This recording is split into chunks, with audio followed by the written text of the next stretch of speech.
What's up guys, welcome back to Finance to Fly. My name is Luke and I'm here to help you elevate your travel while minimizing your spending. Today we got a new episode of Travel Rewards Weekly, What's New, episode 20, where we cover all the things happening in the points and miles space over the last week or so. Let's jump in.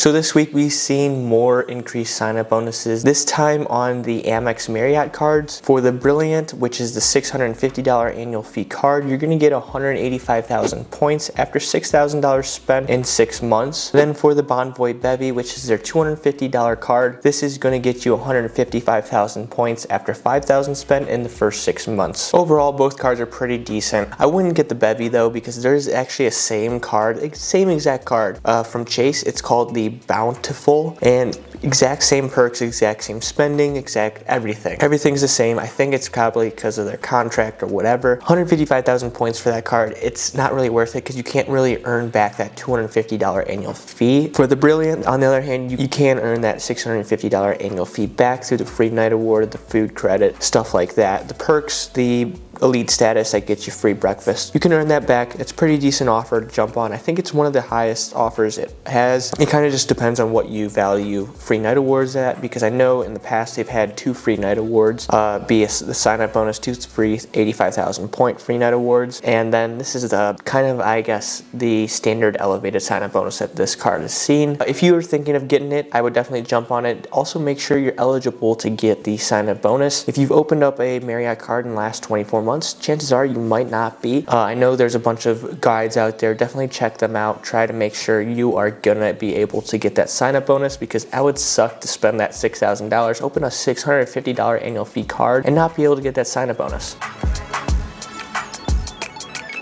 Now for a transfer bonus, Citi has a new 25% transfer bonus to Avianca Life Miles until April 12th. Overall, it's a pretty good transfer bonus, but Life Miles has gone a lot of devaluation over the last year. I don't think they're as good as they used to be. I know you can still get some decent award flights within the US with United and some Star Alliance to Europe to Asia. They're not as good as they used to be, and I think it's kind of in a situation where they're circling the drain. They continue to devalue their points, even though they continue to offer super high bonuses for buying points and transferring points over between Amex and Citi. Thank you points. I think it's something you need to watch out for, and if you do end up transferring those points over there, I definitely would make sure you get to use them almost immediately, because if you hold on to those just because you're speculatively transferring over, they could lose value or they could disappear completely because they could go into bankruptcy or something. I know they recently came out of bankruptcy in the last 5 or 10 years, but on the Citi side of things, it's really nice to see them offering a lot of different transfer bonuses, and they're a little pretty high, 20, 25%, 30%, stuff like that. Kind of really makes it interesting to see if you want to go to Citi, if you can deal with their customer service. Bilt has just launched a new way to redeem their points. You can redeem them through the Lyft app for Lyft rides at a 0.7 cent per point rate, and it's honestly a terrible way to redeem your Bilt points. I wouldn't redeem them for that. I'd redeem them for like 15 other things. Go transfer them to Alaska or Hyatt or something. Don't do it for Lyft. It's not worth it. It's not a good value for your points, but it is new, so I figured I'd add it in here. Quickly, while I got you here, if you could hit that like and subscribe button, it would be greatly appreciated. It only takes you 2 to 3 seconds. It helps the channel out a lot, and now back to the video.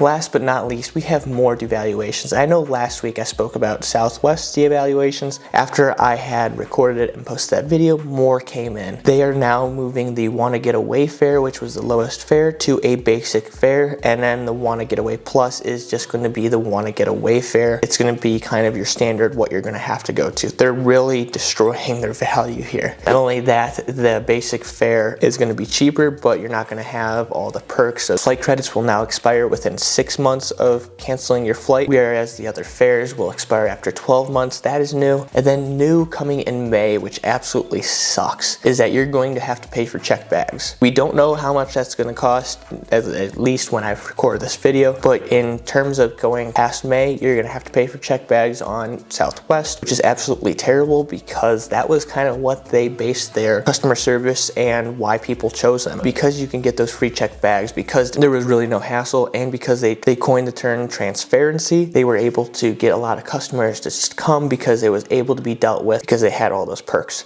Those perks are no longer there. I mean, you have to pay for your checked bags. You're gonna have seat selection coming up, and I know they're gonna make you charge for that. You have a basic economy fare so that you can't even get checked bags on that without paying for it. You got your basic economy fare. You got the shortened flight credit expiration dates. All this is really bad for Southwest. Not to mention all of that, I heard they were gonna mess with some redemptions. I don't know what in terms that's gonna be, whether they're gonna open up a lot more or they're gonna do what. I think it was something with more being dynamic and being a more dynamic depending on how full the flight is. I know that kind of works like right now, whereas if you book earlier when the flight's cheaper, you'll get a better points rate. I think they're gonna increase that to be where something that's gonna cost an insane amount of points for a really cheap flight, kind of like Frontier does, because I think it's like 20 or 50,000 miles of flights on depending on where you're going for Frontier per way. This is what Southwest is looking like it's gonna go to. Obviously it's gonna be terrible. I would, if you have Southwest points and you have a flight coming up with them, I'd probably redeem them before this devaluation happens because it's gonna get you more value. You know they're gonna just absolutely nuke it if they're getting rid of the free check bags, they're adding a basic economy, and shortening the flight expiration for credits. Obviously their goal is to try to squeeze more money out of customers, but I do think because they do offer a inferior product to other airlines, they don't offer the premium product, they are going to lose customers. Before you knew what you were getting with Southwest, you're getting a pretty decent fare for what you were getting, right? You're not getting a Frontier or Spirit, you were not getting a United or a Delta, you were getting something in the middle. Now they are going to go try and squeeze more money out of you, and I don't think it's gonna work. Their niche, where they were in the market in terms of affordability and just basic customer service, all that stuff, I think it's gonna be a lot bigger loss than they think. But overall, I'm done with the rambling. What do you think? What did you think of the Marriott's new sign-up bonuses? What do you think of Citi's transfer bonus to Avianca Life Miles? And then what do you think of the Southwest devaluations? Let me know down in the comments below, and if you could hit that like and subscribe button, it would be greatly appreciated. Until next time, have a great day.